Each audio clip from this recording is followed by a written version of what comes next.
فيلمنا بيبتدي في أسبانيا، ووقت ما كان العالم بيعاني من نقص في الموارد، والسبب في كده كان زيادة السكان ووصولهم ل7 مليار نسمة. فبتقرر الحكومة الأسبانية إنها تخلص على كل الحوامل وكبار السن وكمان الأطفال عشان يقدروا يسيطروا على الوضع لحد ما يلاقوا حل لمشكلة قلة الأكل والمية. وبسبب ده بيبدأ عدد كبير من الناس يهاجروا من الدولة بطرق غير شرعية، ومن ضمنهم زوجين اسمهم ميا ونيكو. وبنعرف إن ميا حامل في الشهر الأخير، وطبعا عايزة تحمي نفسها هي والطفل اللي في بطنها. وبعدها بتركب هي ونيكو الحاويات عشان تاخدهم للمينا، وده عشان يروحوا لدولة تانية.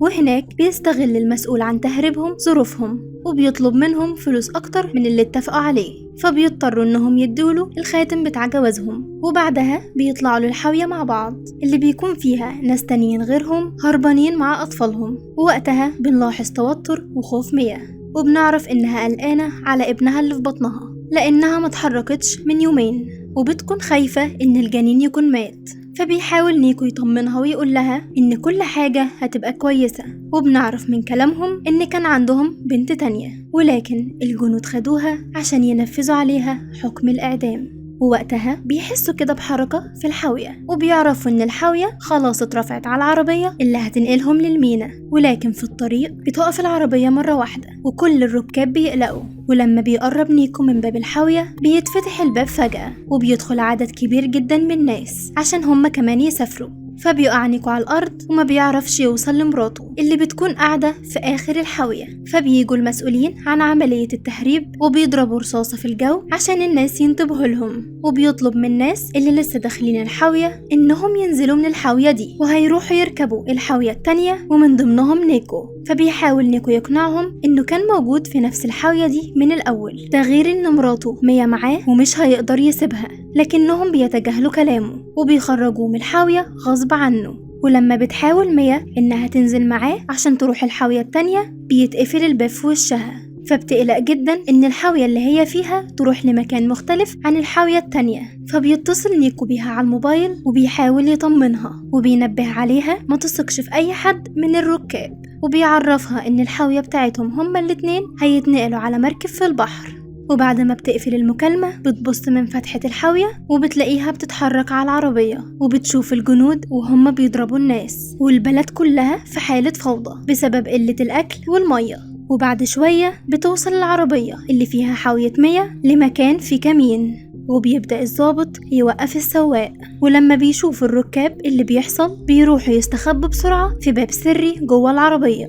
فبيدخل الضابط يفتش الحاوية وما بيلاقيش فيها حاجة، وأول ما بينزل من العربية بيضرب نار على الحاوية من ورا. فبيلاحظ إن الرصاصة ما خرجتش من الناحية التانية، وده معناه إن في باب سري جوه الحاوية. فبيدخل العربية مرة تانية وبيتكلم مع الناس الهربانة وبيطلب منهم يخرجوا عشان ما يخلصش عليهم كلهم، لأنه مع أوامر إنه يخلص على أي حد هربان، وبيهددهم لو ما خرجوش في خلال 5 دقايق هيضرب نار على العربية كلها. ووقتها بتيجي فكرة لميا إنها تطلع تستخبى على صندوق من اللي موجودين في الحاوية، وبعد ما بتعمل كده بتفتح بنت من اللي معاهم الباب للضابط وبتكون خايفة جدا. فبيضربها الضابط بالنار وبيخلص عليها، وبيأمر الجنود بتوعه إنهم يخلصوا على كل اللي موجودين في الحاوية. وفعلا بيعملوا كده، وكل الناس اللي في الحاوية بتموت ما عدا ميا اللي بتكون في الصندوق ومحدش شايفها نهائي. فبتحاول تتمالك أعصابها وما تعملش صوت عشان ما يكونش مصيرها زيهم. وبعد ما بينظف الجنود اللي عملوه بتتحرك العربية بالحاوية لحد ما بتوصل للمينا وبتبدأ تتنقل على المركب. وبتكون ميا طول الفترة دي بتحاول تتصل على جوزها نيكو، لكنها للأسف بتلاقي موبايله مقفول. وبتعدي الأيام وهي موجودة لوحدها في الحاوية لحد ما في يوم بتحصل عاصفة شديدة بتدمر المركب، فبتتخبط ميا في دماغها وبتفقد الوعي. ولما بتفوق بتتفاجئ إن المركب غرقت، ولكن الحاويات بس هي اللي موجودة في وسط المحيط. والمصيبة الأكبر إن الحاوية اللي هي فيها دخلتها مية وعلى وشك إنها تغرق. فبتبص من الفتحة وبتلاقي إن الحاوية بتاعت جوزها بتغرق بسبب الحمولة الزايدة. فبتفهم ميا إن جوزها مات وبتحاول تقاوم عشان ابنها اللي في بطنها. فبتقرر إنها تخرج كل المية اللي موجودة في الحاوية وإنها تسد الأماكن اللي بتدخل منها عشان ما تغرقش. لحد ما في يوم بيتصل عليها نيكو من رقم مجهول وبيعرفها إنه لسه عايش ومركبش أصلا الحاوية اللي غرقت، فبتقوله إنها في نص البحر ومش عارفة تتصرف إزاي. وساعتها بيحاول يهديها وبيقولها إنه هيجي ينقذها في أسرع وقت ممكن، وبينبه عليها توفر في الأكل والمية اللي معاها على قد ما تقدر. ولما بيقفل المكالمة بتحصل عاصفة قوية، فبتتعب ميا لأن خلاص ميعاد ولادتها جه، فبتحاول تقاوم لحد ما تولد بنت. ولحسن الحظ بتكون لسه عايشة على الرغم من الظروف الصعبة اللي مرت بيها. فبتحاول ميا إنها تهتم ببنتها على قد ما تقدر، وده على أمل إنهم يوصلوا للشاطئ أو حد يجي يساعدهم. ولكن بتعدي الأيام من غير ما يحصل أي جديد، وللأسف بيخلص كل الأكل اللي معاها، فبتتعب أكتر من الأول بسبب الجوع. وبتبدأ تهلوس وتشوف تخيلات للجنود وهم بيخلصوا على بنتها. ولما بترجع لوعيها بتلاقي إن السما بتمطر، فبتحاول ميا تفتح سقف الحاوية عشان تخرج منها، يمكن تشوف سفينة في البحر وتشاور لها. فبتقرر إنها تستخدم العلب البلاستيك اللي موجودة في صناديق الحاوية عشان تجمع فيها مية المطر وممكن تشرب منها.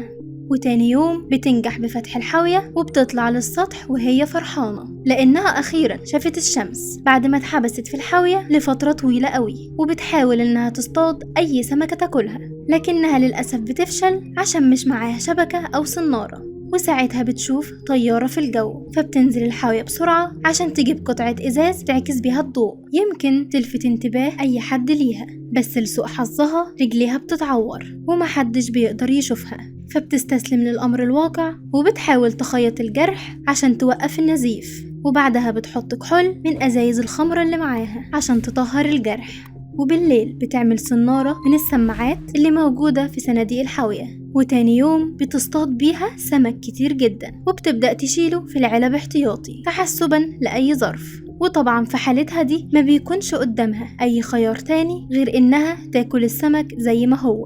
وبعد فترة بتكون الحاوية اللي هي فيها خلاص على وشك إنها تغرق، فبيتصل بيها جوزها نيكو وبيعتذر لها إنه مش هيقدر يساعدها، وبيقول لها إنه حاول كتير بس للأسف مش عارف يتصرف، وبيترجاها تحاول تنقذ نفسها بأي طريقة وما تستسلمش. وبيشرح لها إنه ركب الحاوية مرة تانية عشان ينقذها، ولكن الشرطة مسكوه وضربوا عليه نار. ودلوقتي هو بيتصل بيها عشان يودعها قبل ما يموت، وبيطلب منها تفضل معاه على الخط وتحكي له أكتر عن بنتهم. وفعلا بتعمل كده وهي منهارة لحد ما الموبايل بيفصل شحن. وبعد فترة بتغرق الحاوية وبتكون ميا حاطة بنتها في صندوق من خشب، فبتدخل الحاوية عشان تجيب صورة بنتها الكبيرة، ولكن لسوء حظها بتتعلق رجلها في الحبال. وساعتها بتحصل عاصفة وبيتحرك الصندوق اللي في بنتها من على الحاوية لحد ما بينزل المية، فبتفك ميا نفسها وبتروح عشان تنقذ بنتها. وفجأة بتشوف حوض ضخم معدي من تحت بنتها، ولحسن الحظ بيمشي من غير ما يعمل لها حاجة.